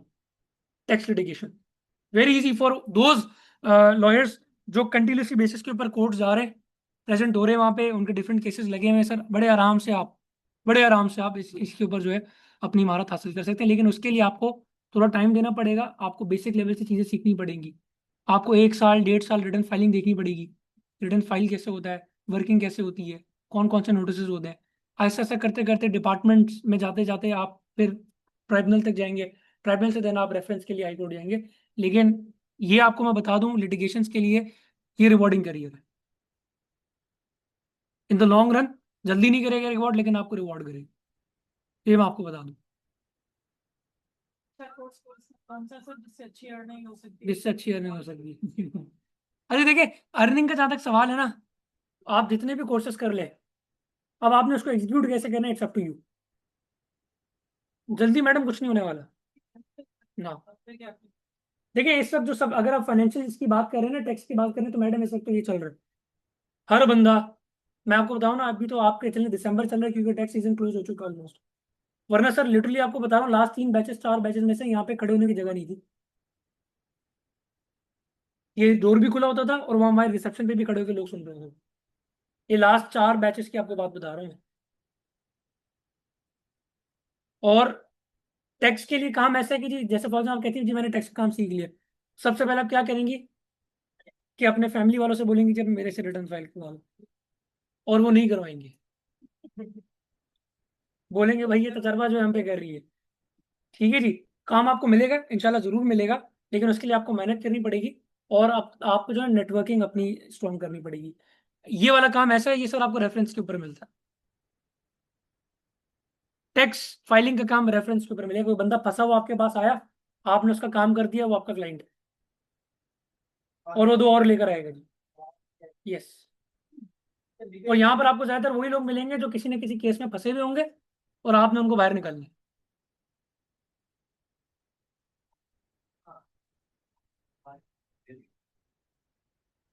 अब बंदा आता है तो हमारे लॉयर्स होते हैं, उनकी एथिक्स के ऊपर प्रैक्टिस बड़ी कम, हाँ इसके ऊपर हम कोर्स भी कराते हैं। सर, इसके लिए तो मैं क्या करता हूँ, अभी जैसे मैंने एक लास्ट 3 बैचेस कंक्लूड किए, तो मैंने उनके लिए एक ना सेरेमनी रखी थी, ये लास्ट संडे को हुई है। तो मैंने उनको वहाँ पे 1 घंटा एथिक्स के ऊपर ही लेक्चर दिया है। वो सर देखिए, इट डिपेंड्स। इसके अंदर एक एक मसला ये मैं आपको बताता हूँ। एक प्रॉब्लम इसके अंदर ये है कि सर मैं अगर थोड़ा सा रिस्पॉन्ड कर दूँ उस चीज़ को, एक बहुत बड़ी प्रॉब्लम है। 2 बंदे कंसल्टेंट्स हैं जी, सेम काम कर रहे हैं। एक बंदा सर 2,000 3,000 रुपये में वो काम कर रहा है, एक बंदा वही काम 15,000 रुपये में कर रहा है। What is the difference? वो एक्सपर्टीज दे रहा है अपनी, और वो अपनी नॉलेज और स्किल दे रहा है। तो लर्निंग तो कर लिया, लेकिन उसने डिलीवर नहीं किया उसको एक्सपर्टीज। तो इसमें इसमें ज्यादातर कसूर पता है मैं किसका समझता हूँ? क्लाइंट्स का। ये हमारे साथ होता है, हर साल होता है। आते हैं पूरी जान, मैं आपको बताता हूँ, पूरी जान खाते हैं, सर ये केस आपने करना है। जैसे ही फीस कोड की, सर ये तो बंदा 3,000 में करके दे। और जब वो जाते हैं, मैं आपको बता रहा हूँ ना, अब वो जाते हैं जी उससे इसके पास, उसने कहा सर मैं आपका काम कर दूंगा, उसने कर दिया काम जैसे तैसे करके। अभी मैं आपको एक रियल एग्जांपल भी दे दूँ। अब सर आप उसको फोन करेंगे, भाई मेरा ये काम है, फोन नहीं उठाएगा। आप उसको बोलेंगे मुझे मिलना है, वो आपको टाइम नहीं देगा। सर मोस्ट प्रोबेबली उसका ऑफिस भी नहीं होगा। इस फील्ड के अंदर ज्यादातर वो, मतलब जो इन पैसों में जो लोग काम कर रहे हैं, मैं सारी पहली क्लास के अंदर ये चीज क्लियर कर देता हूँ कि भाई, फॉर एग्जाम्पल मैंने अपने पास 2 इंटर्न रखे, सिखा दिया मैंने उन्हें, एक चीज में रिटर्न तो फाइल करना आ गया। किसी की एबिलिटी कैपेबिलिटी होती है कि यार वो 10 रिटर्न में ही काम पिक कर लेते हैं, किसी की नहीं होती। जो बंदा पिक कर लेता है वो क्या कहते हैं, सोशल मीडिया तो है ना, कहते जी मैं रिटर्न फाइल करता हूं। अब आपने 2,000 3,000 में करवा लिया, मान ली मैंने बात, उसने काम कर दिया, लेकिन वो आपको उसके बाद मिलेगा नहीं। वो आपको मिलेगा कब? Next year. खुद ही फोन करेगा, सर आपने रिटर्न फाइल करवाना है। तो यहाँ पर जो एक सबसे बड़ा जो मसला जो क्लाइंट का है ना, वो क्या करते हैं कि वो वैल्यू के पीछे नहीं भागते, वो भागते हैं यार ये इतने में करे, इतने में करे। अभी एक रिसेंट केस आपको बता दूं, एक बंदे ने इसी तरीके से किसी से रिटर्न फाइल करवाया, जिसकी सैलरी पर मंथ 25,000 रुपये थी। उस बंदे ने क्या किया, उसका एक रिटर्न फाइल किया 2025 का, 24 का या 23 का, और उसके कैश इन हैंड में शो किया 10 मिलियन रुपीज।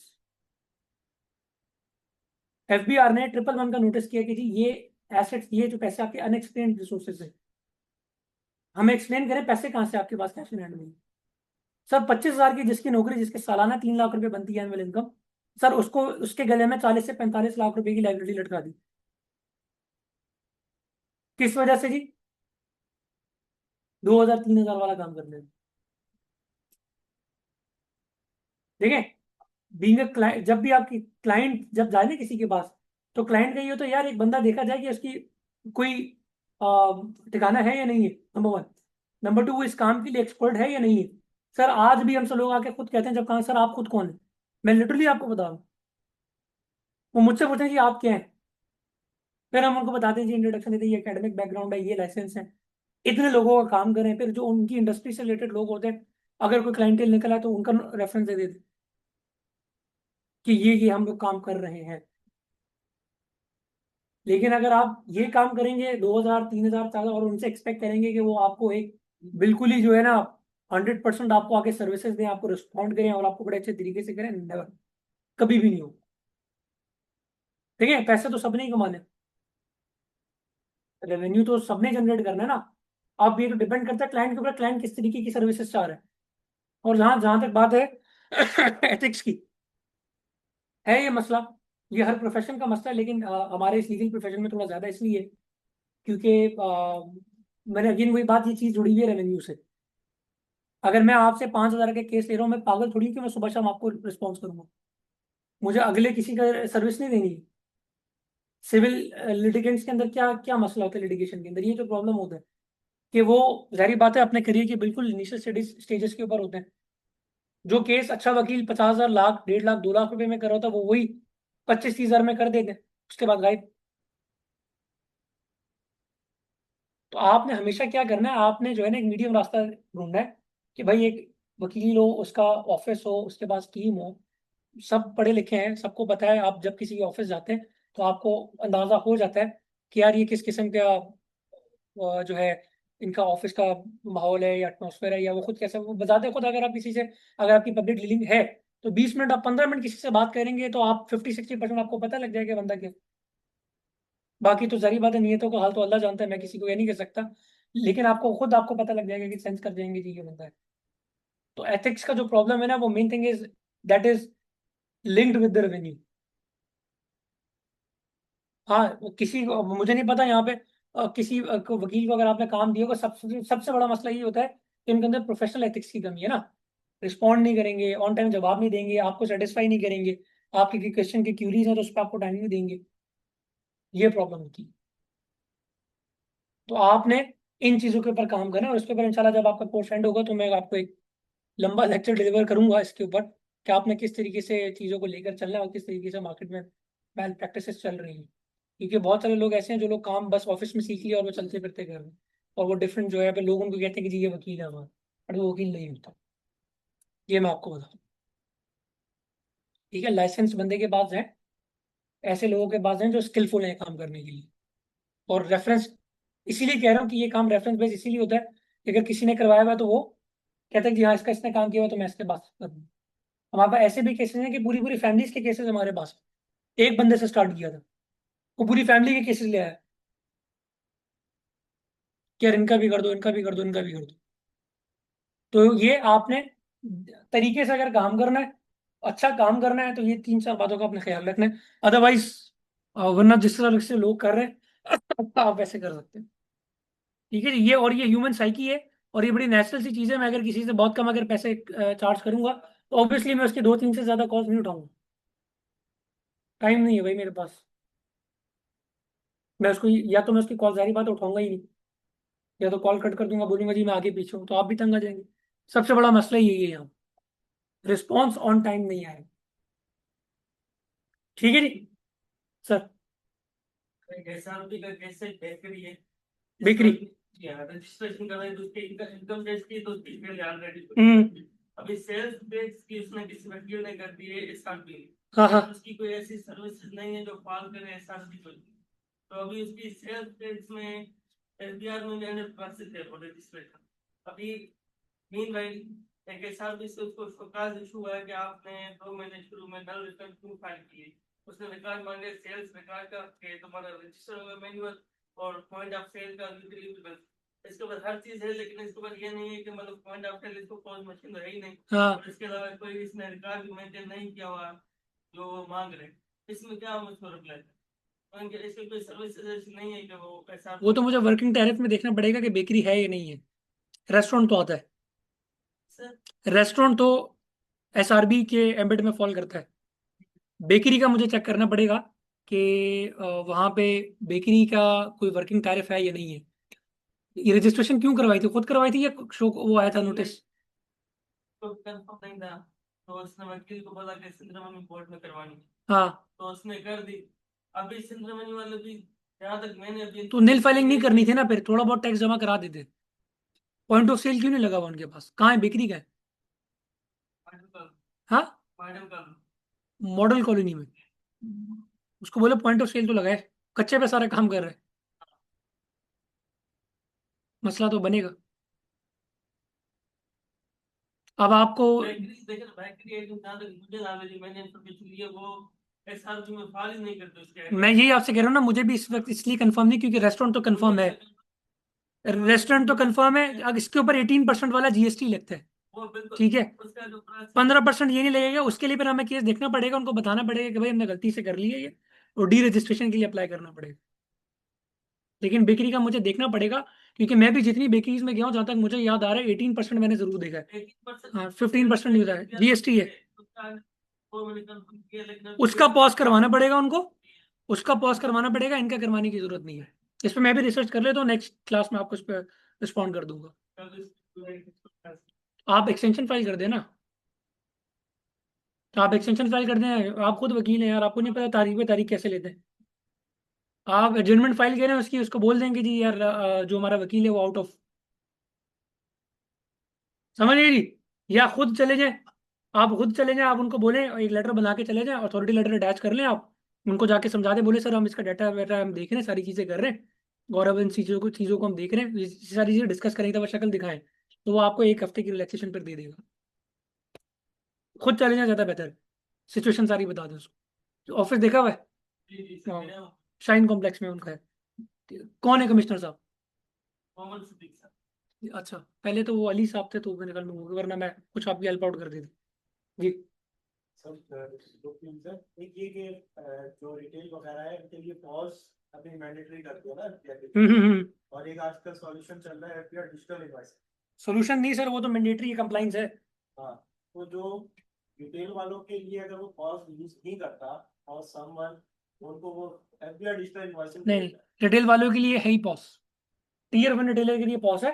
डिफरेंस क्या है? टैक्सेशन तो वही है सर वही है, लेकिन उनके लिए पॉइंट ऑफ सेल के ऊपर पॉस इंटीग्रेशन करवानी है उन्होंने, और बाकी जितने भी जो ट्रेडर्स हैं, इंपोर्टर्स हैं, एक्सपोर्टर्स हैं, जनरल सप्लायर्स हैं, उन्होंने डिजिटल इनवॉइसिंग कंप्लाइंस करनी है।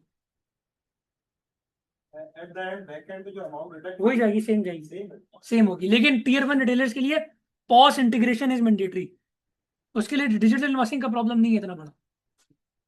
ये कि एफएसओ प्रोवाइडर मैं इसको एडवाइस करता हूँ, वो अक्सर मुझसे भी पूछता है कि मैं आपकी लेवल अब कैसे करूँ या कच्चे लेवल आप सेल्स टैक्स में रजिस्टर्ड है? आपसे हाँ, कच्चे में अगर करेंगे तो ऑब्वियसली वो आपसे 18% नहीं चार्ज करेगा, और अगर वो पक्के में करेगा तो 18% अलग लगेगा, 4% अलग लगेगा, टोटल 22% टैक्स आपको लगा देगा। अब आप अपनी कॉस्टिंग कर ले सर। मैं वॉइस पे लगा के नहीं दे रहा हूँ। आप तो लगा ही नहीं सकते, आप सेल्स टैक्स में है ही नहीं, आप कर ही नहीं सकते, लाइबिल ही नहीं। सर्विसेज क्या है? आईटी सर्विसेज है ना, फिर तो नहीं प्रॉब्लम नहीं है। आईटी सर्विस आप एसआरबी में रजिस्टर्ड नहीं है, यहाँ पे लोकली प्रोवाइड कर रहे हैं सर्विसेज। वैसे तो आपको by law you are bound to registered with SRB, और आपने चार्ज करना है, और आपसे चार्ज करना है लोगों ने, और आपकी सर्विसेज के ऊपर कंपनीज आपसे 4% भी डिडक्ट करती होंगी विदुली, नहीं कर रही, वो भी कर रही है ना। आप लेकिन एसआरबी आपने लोगों से कलेक्ट करके देना है, और जिस दिन नोटिस आएगा तो आप वजन कंप्लाइंस कर लीजिएगा, ये वाली बात, ठीक है जी। तो आप इस तरीके से कर सकते हैं।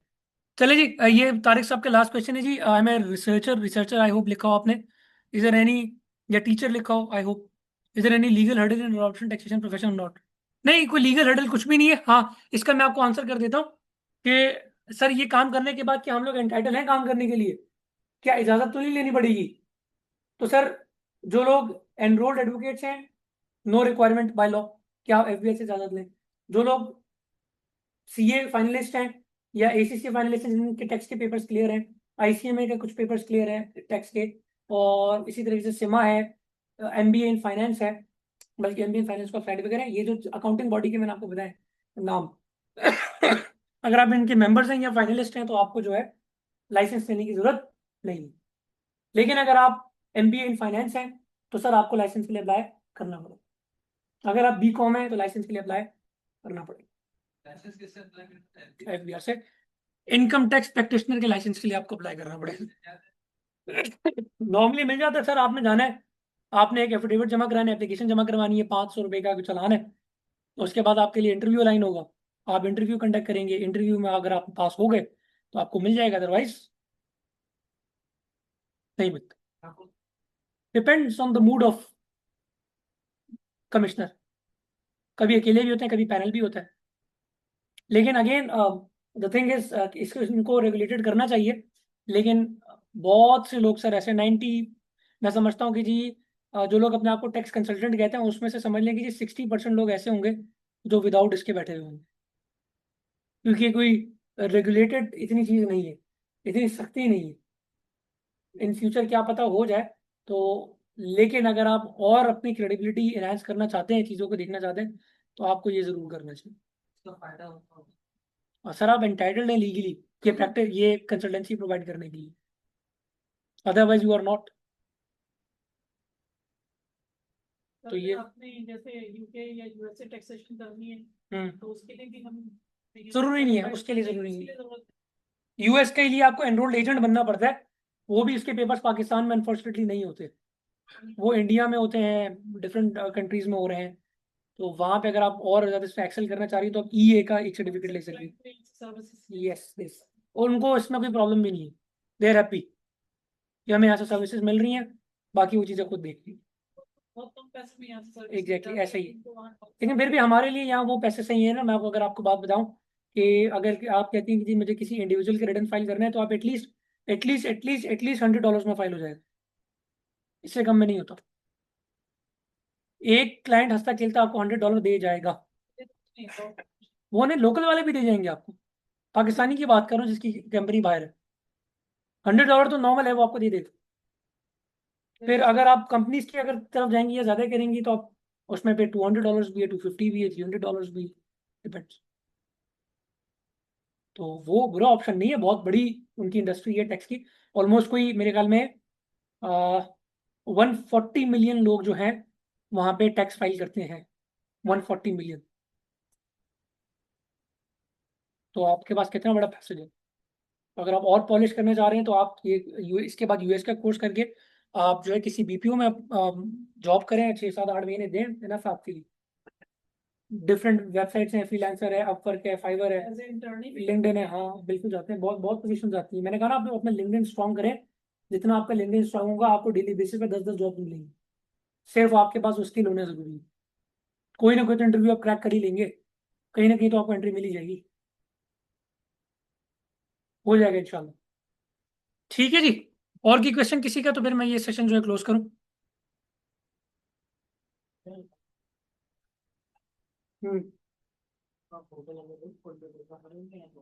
रोज क्यों खोलेंगे आप, बस रिटर्न फाइल कर दिया, नोटिफिकेशन आया नोटिस अगर आते तो ईमेल पे भी रिसीव हो जाता है, और नंबर पे भी आपको एक मैसेज आ जाता है कि जी आपको कोई नोटिस आया है। ठीक है, और बाय पोस्ट भी आ जाता है इनकम टैक्स का। सेल्स टैक्स से तो आते ही है, बाय पोस्ट है तो वो इतना बड़ा प्रॉब्लम नहीं है। तो लोग जब भी एफबीआर देते हैं मैसेज या ईमेल पे, फौरन आपको फॉरवर्ड कर देंगे ईमेल, या आपको मैसेज या कॉल कर देंगे जी ये मैसेज आया, तो आपको पता लग जाए। और दूसरा तरीका मैं आपको बताऊंगा कि आप अपना आइरिस कैसे लिंक कर सकते हैं दूसरों के आइरिस के साथ। मतलब मैं अगर मेरे 200 क्लाइंट्स हैं तो मुझे किसी भी क्लाइंट का आइरिस ओपन करने की जरूरत नहीं है, मैं अपना ही आइरिस ओपन करूंगा और वहीं से सारा काम करूंगा। अब उनके नोटिस मेरी ईमेल पर भी आ रहे हो क्योंकि मैं लिंक हूं, लेकिन उसका एक मसला है, लाइबिलिटी। आप वहां पे शो करेंगे कि मैं इस क्लाइंट का ऑथराइज रिप्रेजेंटेटिव हूँ, फिर किसी के बाहर डाला आ गया और आपको उठा के ले गए तो क्या होगा। ऐसा होता बहुत कम है, मेरे अपने एक्सपीरियंस से भी बहुत बड़े केस के अंदर एक वकील को उठा के ले गए, कहते दैट्स इट। सारी बात है, वो प्लस माइनस तो इन्होंने ही करना है ना, और किसने करना।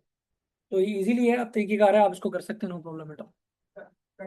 प्रैक्टिस के लिए जो है सिर्फ आपका कोर्स ही हमारे लिए काफी है या आपको सर इंटरव्यू पास करने के लिए तो ये बहुत जरूरी है। ड्यूरिंग द कोर्स ही मैं आपको डिफरेंट बुक्स बता दूंगा, खालिद पेटी वाला की है, सीए की फाइनल बुक्स हैं, वो आप पढ़ सकते हैं, रेफर कर सकते हैं। और मैं बेसिकली जो ट्रेनिंग करवाता हूँ ना यहाँ पे, जो मैं सारी चीज़ें फॉलो कर रहा हूँ वो सीए फाइनल की बुक से ही कर रहा हूँ। तो आप इंटरव्यू के लिए आप बेहतर तरीके से जो है ना वो आप प्रिपेयर हो जाएंगे। लेकिन आपने वो पॉइंट, देखिए ये आपके ऊपर है कि आपने एज ए स्टूडेंट नोट्स बनाने हैं। यहाँ पे भी मटेरियल तो मैं प्रोवाइड कर दूंगा, अब आप में क्या चीज़ इंपॉर्टेंट है क्या नहीं वो मैं आपको बताता रहूंगा। ये फिर आपके ऊपर डिपेंड करता है कि आपने क्या चीज़ लिखी है क्या नहीं लिखी है। बहुत से लोग ऐसे होते हैं जो बैठ के सिर्फ देख रहे होते हैं और घर चले जाते हैं। तो मेरा आप सबको से रिक्वेस्ट ये है कि आप लोग काइंडली कुछ इंपॉर्टेंट पॉइंट्स को अपने वे के अंदर, ताकि आप उसको रात याद रख सकें, लिख लें प्लीज। ठीक है जी, क्योंकि मैं 100% श्योर हूँ जब आप सो के उठेंगे ना अगले दिन, आप भूले हुए हो। इतनी जल्दी जो है ना लीगल लैंग्वेज या लॉ माइंड में रिटेन नहीं रहता है। और लॉ भाई एक ऐसी फील्ड है जो याद करने से कभी भी नहीं आएगी, प्रैक्टिस करने से ही आएगी। तो ये आपके दिमाग में वो पॉइंट की नोट सुनेंगे ना, केसेस आते रहेंगे, रेफर करते हैं ना। आज भी हम सर, हम 10 साल हो गए, उससे ज़्यादा टाइम हो गया, हम आज भी बुक्स रेफर कर रहे हैं, तो करनी पड़ती है। ठीक है जी, तो इंशाल्लाह ताला नेक्स्ट वीक आप सबसे मुलाकात होती है मंडे को 7 बजे। ठीक है जी, थैंक यू वेरी मच। अल्लाह हाफिज। ओके जी, अल्लाह हाफिज जी।